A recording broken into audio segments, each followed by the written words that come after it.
Bonjour, dans cette vidéo, tu vas pouvoir t'entraîner à calculer des évolutions successives.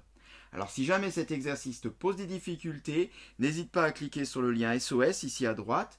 Tu tomberas sur une playlist qui héberge d'autres vidéos où est expliqué bien plus en détail le principe de ces méthodes de calcul.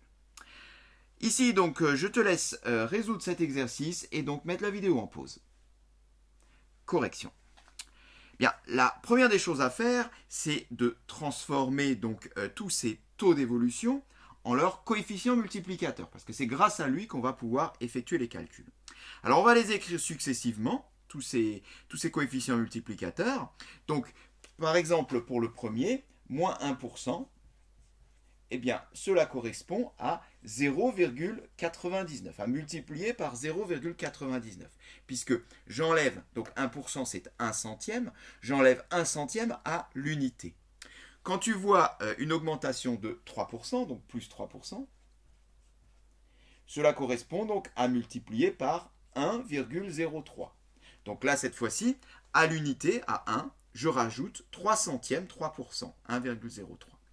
Puis on continue, moins 2% correspond donc à multiplier par 0,98. Augmenter de 3%, donc je le remets quand même, on le recopie, on l'a mis juste au-dessus, c'est multiplié par 1,03. Et enfin, augmenter de 1%, plus 1%, correspond donc à multiplier par 1,01. Voilà, et on va non plus travailler avec ceci, mais avec les coefficients. Puisque là, il s'agit ici donc d'une évolution successive. Donc sur différentes années, ce qu'on voudrait, c'est avoir un taux d'évolution global.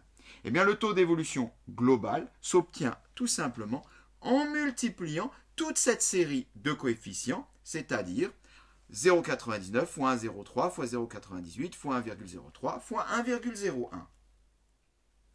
Voilà. Eh bien, tu effectues tout cela et tu trouves, donc à la calculatrice bien sûr, 1,03957,8. Bon, je m'arrête là.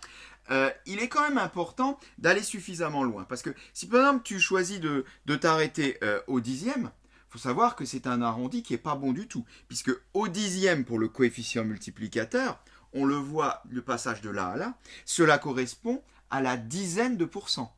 Donc c'est pas terrible. Ce qui veut dire que même si tu choisis un arrondi au centième, eh bien, tu n'as qu'un arrondi à l'unité finalement pour le calcul du pourcent. Donc, il est bien quand même d'aller assez loin, surtout qu'on voit que dans notre exercice, on va être mené à multiplier par 1543 pour calculer le nombre d'élèves aujourd'hui. Donc, c'est pour cette raison que moi, je suis allé assez loin. Alors, on n'est peut-être pas obligé d'aller aussi loin. On pourrait s'arrêter par exemple à 96, qui donnera déjà quelque chose de pas mal. Mais bon, voilà, 96, ce n'est rien d'autre que le centième d'unité au niveau du pourcent. Voilà. Donc, bien maintenant, qu'est-ce qu'on va faire? On connaît le taux d'évolution global, qu'on pourrait même donner, qui est d'environ 3,96%. Voilà. Alors, il ne va pas nous servir ce taux d'évolution global. Ce qui va nous servir, eh bien, c'est encore ici le coefficient multiplicateur. Parce que maintenant, si tu souhaites calculer, donc, au bout de ces 5 années, le nombre d'élèves qu'on aura dans notre lycée, eh bien, il suffit de multiplier 1543 par ce taux.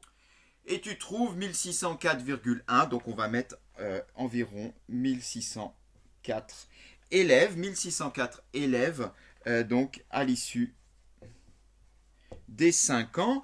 Après, donc on voit des baisses et des hausses successives sur les 5 années. Voilà, et cette séquence est terminée.